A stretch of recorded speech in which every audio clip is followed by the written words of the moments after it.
Okay guys, so the first thing you're going to want to do is remove the skid plate under the car in the front underneath the radiator. As you can see, there's going to be 4 bolts to remove.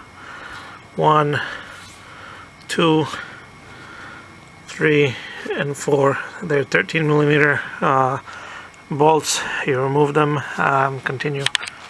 Hey guys, so when you disconnect the front bolts, you may want to do is just loosen the front ones, or at least one. Otherwise, the plate might just fall off, or hopefully it won't be underneath it. But I mean, it still probably shouldn't cause any damage. But it's just a little idea is that you can see these holes get bigger in the back. So when you loosen this, you can actually take the plate and slide it forward and then take it down without it falling. You might not have 2 hands when you untying the bolts. It may just be a little easier.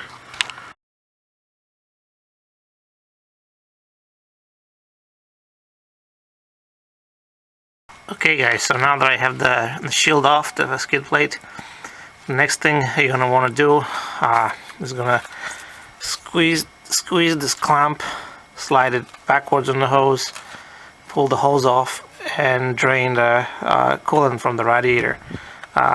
When you get this off, you may want to open the cap on the top just so the coolant flows more quickly. And I'll get back to you when I get to the next step. As you can see here, I'm leaking somewhere from the radiator. What happened here is I took the car for an oil change to the dealer, which I always done, and came back with a leaking radiator. I had no spots on the ground beforehand, and sure enough, there's spots each day after I took it back from the dealer, and obviously they're refusing to take any responsibility for it. And sure enough, maybe it could have happened on my way driving there, but however unlikely that is. But that's the story. Hey guys, one idea on getting this hose off, because it's been an absolute pain in the ass for me. I moved the clamp backwards all the way to the stop here, which I haven't seen on other hoses, and then tried getting the hose off. It wouldn't budge at all. I mean, I got the screwdriver under there. I sprayed some PVB blaster just now, so that might have helped as well, but I tried afterwards and it still wasn't coming off. So it finally worked. I haven't gotten it completely off yet, but it moved probably a 1/4 of an inch fairly easily. So what I did is I actually squeezed this clamp and at the same time pushed backwards with my pliers here, or wrench, or whatever you want to call it, and that moved pretty easily. Trying to get it off by hand, I don't think, if you move this clamp backwards all the way to the stop, I don't think it's completely off the plastic here, so it's still in there pretty tight, but I found this to work great.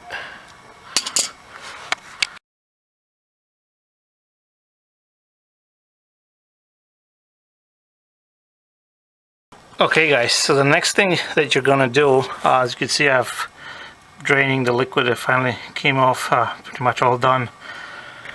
The coolant, you're gonna have to disconnect the transmission lines. There's 2 hoses connected. This is one here, and there's another one right here. As you can see, there's these black clips that are, if you can show you here, there's these black clips that are on there. They're always to the end almost. They're very easy to remove. All you're going to do is pull on them and they come right off.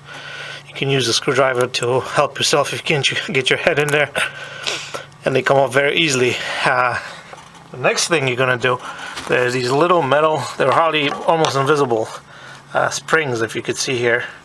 I'm touching with my screwdriver that are in this groove here, and you need to remove. And these are, at least for me, they're extremely easy to remove. I just actually pushed it with my finger and it came off almost. They move off very easily. You're going to take those off and the transmission lines will come off. The next thing you don't have to worry about, these lines are in these clips here originally, as you can see. You're going to want to pull them off from there before pulling out the radiator. Just snap them out, they come up very easily again. I'll get to the next step and I'll show you guys what to do. Thanks.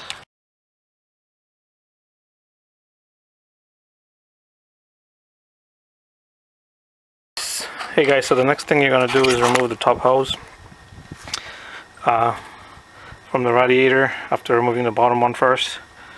Follow the same procedure. Squeeze, push this back. This chance should be easier. There's no stop on there, and you have more access to pull on it and just pull it off.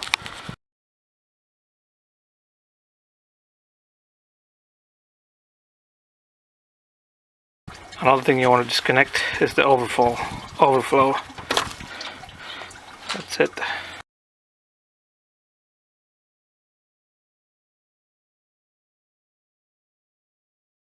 Okay, next you want to remove the fan shroud, and you're going to do that. This is the passenger side here. You're going to pull this knob, push it up, and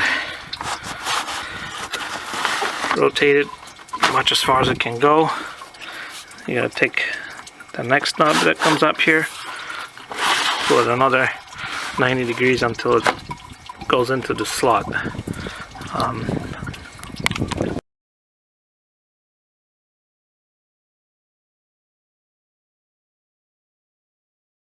Another little piece you need to remove, I'm not really sure what this part is, and I haven't seen it in any instructions, but it's attached to the fan shroud here.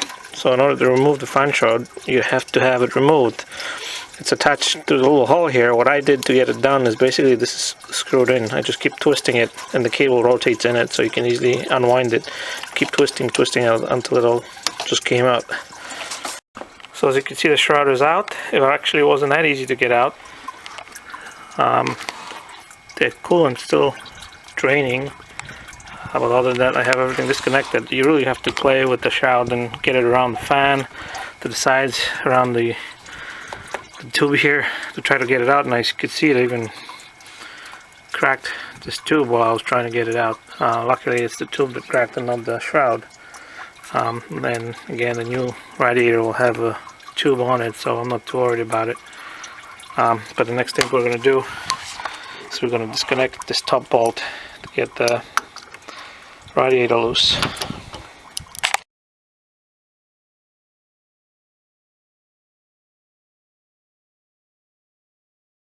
So next, once we have this off, what you're going to do is you're going to maybe push up and tilt the radiator forwards a little bit, and you need to disconnect the AC condenser, and that's these 10mm bolts on one on each side. This one, and there's one down there, as you can see, on this side.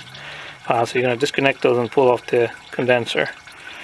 So a little correction, guys. When I said the condenser is being removed, that's actually what I meant is it's getting detached from the radiator. Once you get the hoses disconnected, the knots disconnected, all you're going to do is you're going to lift it maybe half an inch to an inch up, push it backwards, and just let it rest on the bottom of the car. It won't fall through. It's actually connected by this hose, metal hose, aluminum hose, and you can rest it against the body here on the right, on the passenger side as well, and it'll just sit here until you put the new radiator in. Then reconnect those bolts.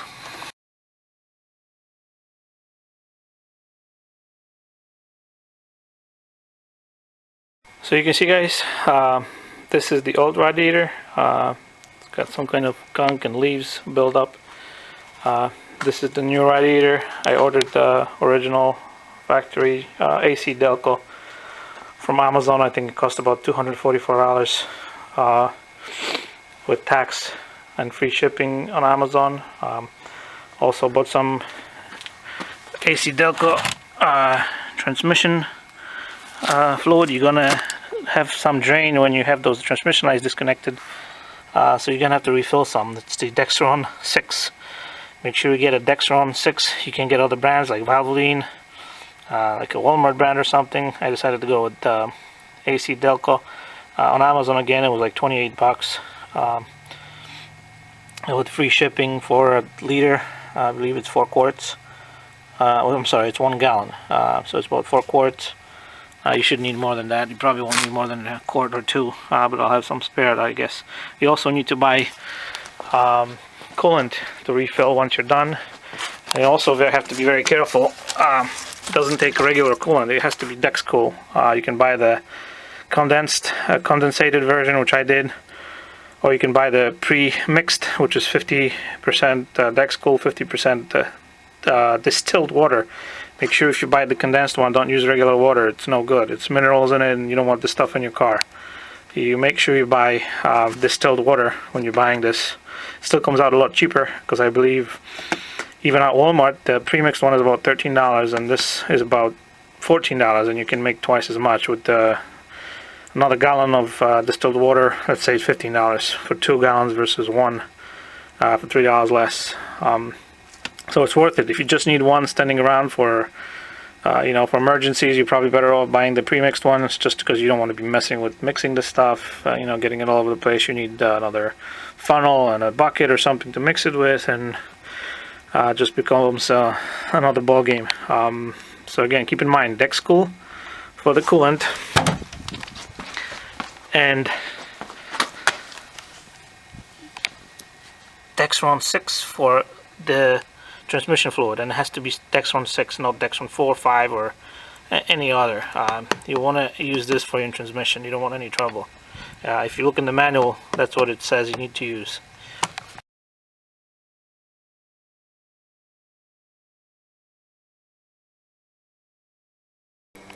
So guys, basically to install the new radiator, you're just going to reverse all the steps in the exactly same order. You can see I already have the radiator in there. I connected the condenser and gonna attach the top bolt, shroud, hoses, and so forth, and get it over with. Now don't forget, when you're done, connect this little guy. I actually know now what this is, I think, called. This is the differential breather. Make sure you reconnect that, and then you can connect the overflow hose as well when you get done.